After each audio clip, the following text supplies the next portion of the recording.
Hello everyone, আসসালামু আলাইকুম। সবাই কেমন আছেন? এখন চলছে আমের সিজন। যতই ঈদ আসুক আর যায় আসুক, আমের সিজন চলে যাচ্ছে। আমরা আমের যত ধরনের জিনিস বানানোর দরকার সবই এখন বানিয়ে নিতে হবে।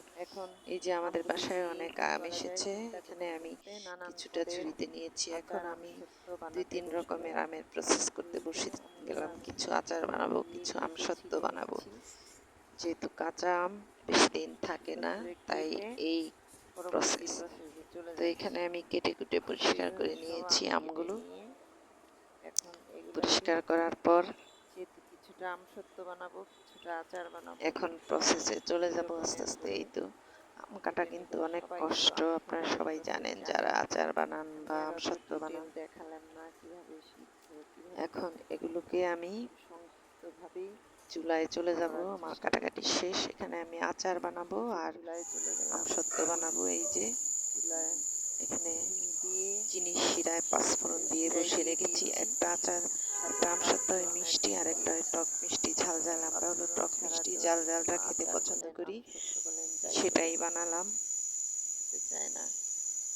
তো এই তো আস্তে আস্তে দিয়ে দিচ্ছিলাম। যখন এগুলোকে আমি হলো আমসত্ত্বের আম সিদ্ধ করে একদিনেই চেলে ফেলি, চেলে রেখে দেই, পরে একটু একটু করে শুকাতে দেই। কারণ একদিনে দিলে পুরোগুলো একদম কেমন জানি হয়ে যায়। এই জন্য প্রথমে অল্প একটু দেই, পরে আস্তে আস্তে দিই।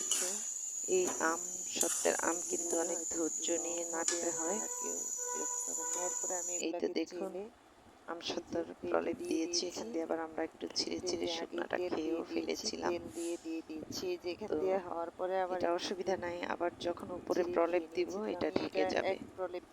আপনারা কে কে এরকম করেন বলবেন। আমসত্ত্ব হওয়ার আগে অল্প একটু একটু খেয়ে নেন। এই যে আমি এখানে একটা ঝাঁপিতে পলিথিন বিছিয়ে নিয়েছি। আমি এটাকে আমি ট্রে থেকে উঠিয়ে এখানে দিব, পাতলাটাই উঠিয়ে ফেলবো। এরপরে উপর দিয়ে এপাশ ওপাশ করে দিতে থাকবো। আমার আমসত্ত্বের প্রসেস হলো এটা। আপনারা কে কিভাবে বানান বলবেন। এই যে দেখুন আমি যে আমসত্ত্বটা খেয়ে নিয়েছিলাম সেটা উঠিয়ে এখন এই যে পলিথিনে দিয়ে দিয়েছি আস্তে আস্তে।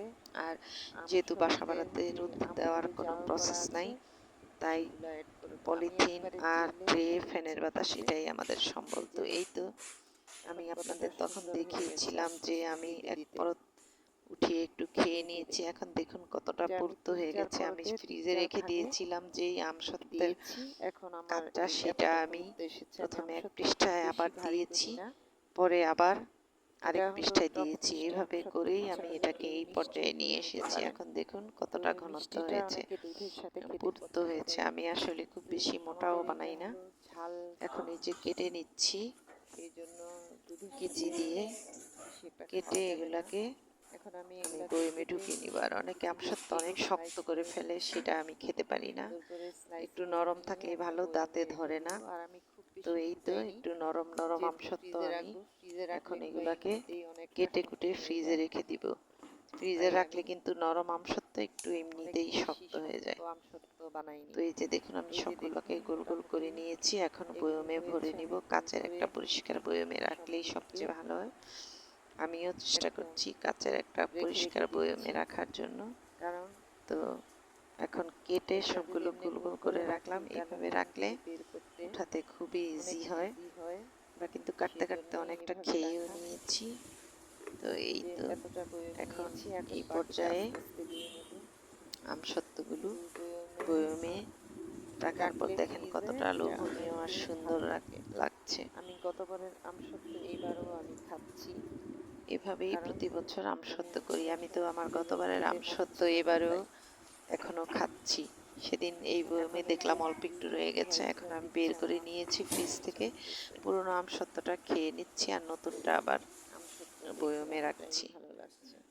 যেই আসুক আবারও সেই হয়ে গেল আমার আমসত্ত্বর ফুল প্রসেস। আপনাদের যদি ভিডিওটা ভালো লাগে লাইক কমেন্ট শেয়ার করে দিবেন। আর সেই কমেন্টের লিঙ্ক ধরে আমি পৌঁছে যাব আপনার বাড়িতে। কে কে আমসত্ত্ব খেতে পছন্দ করেন সেটাও জানাবেন, তাহলে আপনার জন্য কিছুটা আমসত্ত্ব পাঠিয়ে দিব। ঠিকানাটার সাথে অ্যাড করে দিবেন যাতে আমসত্ত্ব পাঠাতে পারি। ঠিক আছে, এই যে খাওয়া দেখুন আমি কতটা কি কিভাবে জানি বয়মে না। ভরছি। অনেক অনেক বয়মে শখ কিন্তু করে অনেক আমসত্ত্ব আমসত্ত্ব হয়ে বানাই, গেছে, সেই পুরো বয়ম আমসত্ত্বটা ভরে খেতে গেছে। একটু দাঁতে লাগে। তারপরে আমি এখন চেপে চেপে তাই আমি সবসময় রেখে দিচ্ছি। আমসত্ত্বটাকে একটু আর কিছুটা আমরা খেয়েও ফেলবো নরম যেগুলো নরম না করে আটবে। আমার তো এই আমসত্ত্ব তো কেমন আমার লাগলো ফুল আপনারা আমসত্ত্ব জানাবেন। রেসিপি। এই যে আমি কাটা আর বুঝি চালাচালি এটা আমি এখানে আবার জাল দেওয়া কিছুটা দিয়ে দিয়ে দিলাম। সেগুলো আর বেশি দেখালাম না। যদি ভালো লাগে আপনাদের তাহলে বলবেন, সবার আমি কাছে আবারও অনুরোধ রইল আমার এই ভিডিওটি রেসিপি শেয়ার দেওয়ার করে চেষ্টা দেওয়ার করব। জন্য। আমি যেভাবে বানিয়েছি আমি আর এখানে আমসত্ত্ব দেখে সেটাই কারো লোভ দিয়েছি। লাগলে বললাম পুরো তো রেসিপি আর ঠিকানা পাঠিয়ে দিব দিবেন, আমি যাতে আপনাদেরকে কেটে কেটে নিচ্ছিলাম, আমসত্ত্ব পাঠিয়ে সেটাই দিতে পারি। আপনাদের সাথে শেয়ার সবাইকে করছিলাম। অশেষ ধন্যবাদ কষ্ট তো করে আমার এতক্ষণ ভিডিওটি ভিডিওটি ভালো লাগলে দেখার লাইক জন্য। কমেন্ট সবাই আমার শেয়ার পাশে করার থাকবেন। অনুরোধ রইল। ধন্যবাদ। ধন্যবাদ।